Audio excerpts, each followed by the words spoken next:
Operation सिंदूर के नाम पर राजनीति कर बुरा फंसी मोदी सरकार, विपक्ष ने धो डाला। खबर तो पहले ही निकलकर यह सामने आ गई थी कि प्रधानमंत्री मोदी भरे मंच से ऑपरेशन सिंदूर के नाम पर राजनीति कर रहे हैं, लेकिन ये राजनीति उन्हें ही महंगी पड़ जाएगी, इसका अंदाजा तो खुद पीएम ने भी नहीं लगाया होगा। नमस्कार, आप देखना शुरू कर चुके हैं 4PM न्यूज नेटवर्क और मैं हूं आपके साथ प्रगति ठाकुर।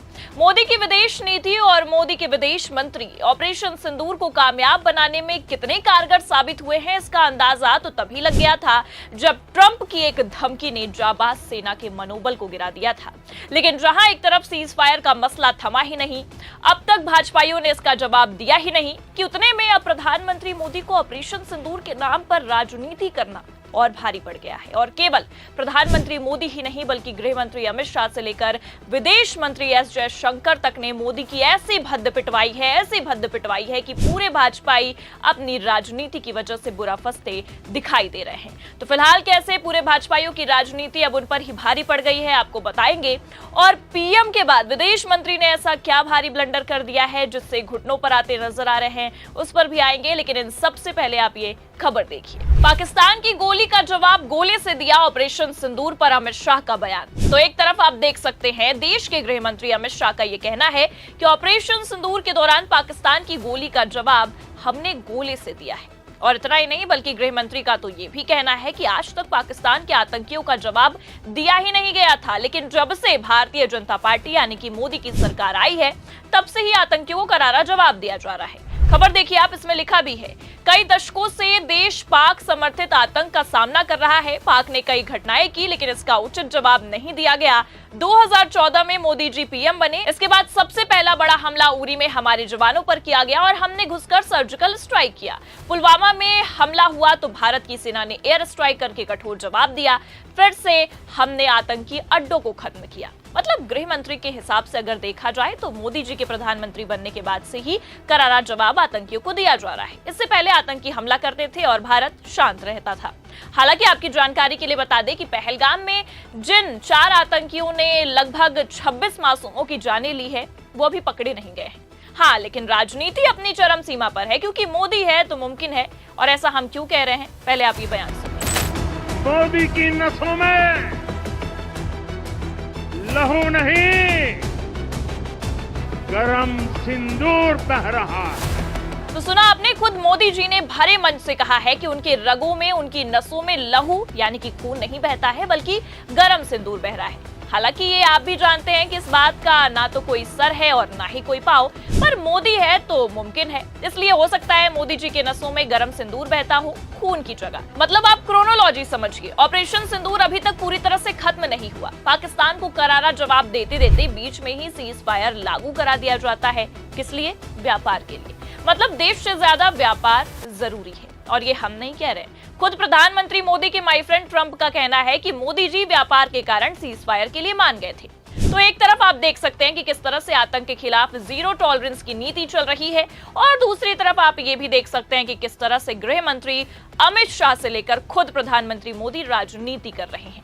हालांकि मोदी जी की इन्हीं भाषणबाजियों से अब वो बुरी तरह से निशाने पर आ चुके हैं और विपक्ष ने इनकी इन्हीं राजनीति के चक्कर में इन्हें घेर दिया है। राहुल गांधी का आप ये पोस्ट देखिए, इसमें राहुल गांधी ने मोदी जी का एक वीडियो शेयर किया है जिसमें प्रधानमंत्री मोदी पाकिस्तान के खिलाफ बड़े बड़े दावे करते नजर आ रहे हैं और लिखा है, मोदी जी खोखले भाषण देना बंद कीजिए, सिर्फ इतना बताइए, आतंकवाद पर आपने पाकिस्तान की बात पर भरोसा क्यों किया? ट्रंप के सामने झुककर आपने भारत के हितों की कुर्बानी क्यों दी?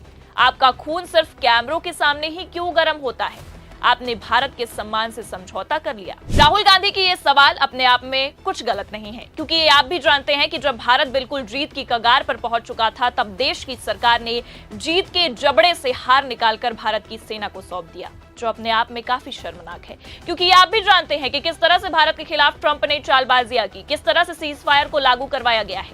लेकिन इन सब का जवाब देने के बजाय मोदी जी हर बार की तरह अपनी राजनीति में लग गए हैं। लेकिन अब ये राजनीति उन पर ही भारी पड़ती नजर आ रही है, क्योंकि आपको ये भी बता दें कि अभी 3 सवाल का जवाब जहां एक तरफ भारतीय जनता पार्टी से दिया नहीं गया है, प्रधानमंत्री मोदी नहीं दे पाए हैं, तो वहीं दूसरी तरफ विपक्ष ने और 3 सवाल दाग दिए हैं। लेकिन इस बार मोदी ही नहीं, मोदी की विदेश नीति और मोदी के विदेश मंत्री बुरा फंसते नजर आ रहे हैं। दरअसल आपको बता दें कि जब विदेशी मीडिया ने, विदेशी पत्रकार ने विश्व पटल पर मोदी और ट्रंप के रिश्तों को लेकर पोल खोली, और इतना ही नहीं, जब इंडिया पाकिस्तान के बीच हुए सीज फायर और लड़ाई को लेकर सवाल दागे, तो ना विदेश मंत्री भारत की विदेश नीति को वहां पर डिफेंड कर पाए हैं, ना ही पत्रकार के सवालों का जवाब दे पाए हैं। उनकी जुबान लड़खड़ाने लगी है, जिसे लेकर अब राहुल गांधी ने प्रधानमंत्री मोदी नहीं बल्कि विदेश मंत्री एस जयशंकर को भी निशाने पर लिया है और लंका लगाकर रख दी है। ये खबर देखिए आप, इसमें लिखा भी है, राहुल गांधी ने एस जयशंकर से पूछे 3 सवाल, विदेश मंत्री को कहा जे।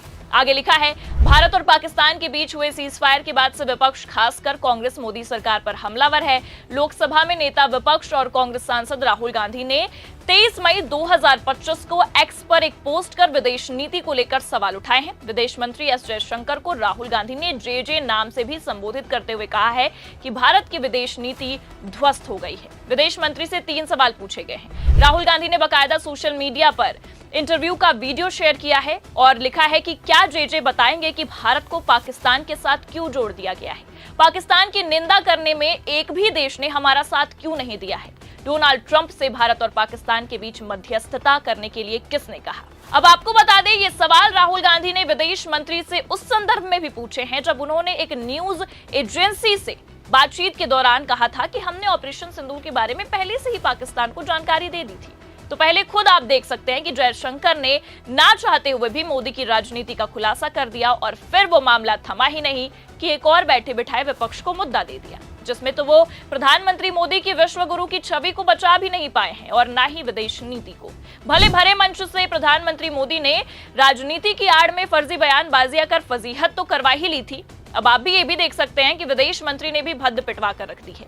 एक तरफ गृह मंत्री अमित शाह ये कहते हैं कि आतंक को करारा जवाब देने का क्रेडिट केवल और केवल प्रधानमंत्री मोदी को जाता है, भाजपा सरकार को जाता है, और दूसरी तरफ खुद भाजपाई मंत्री ही सारे क्रेडिट पर पानी फेरते हुए मोदी जी की ही फजीहत करवा रहे हैं। हालांकि अब यह देखना होगा कि राहुल गांधी के पूछे गए इन 6 सवालों का बीजेपी जवाब देती भी है या नहीं, या जिस तरह से पहलगाम हमले के बाद मोदी जी ने जम्मू कश्मीर को नजरअंदाज किया, वहां जाना जरूरी नहीं समझा, वैसे ही इन 6 सवालों को भी नजरअंदाज कर दिया जाता है। आपको क्या लगता है इस पूरी खबर पर, राहुल गांधी के पूछे गए सवालों पर और प्रधानमंत्री मोदी के दिए गए बयानों पर? अपनी राय कमेंट करके जरूर बताएं। ये खबर कैसी लगी लाइक और शेयर जरूर करें, और अगर चैनल पर नए हैं तो सब्सक्राइब और ज्वाइन करना ना भूलें। देखते रहिए 4PM न्यूज नेटवर्क। नमस्कार।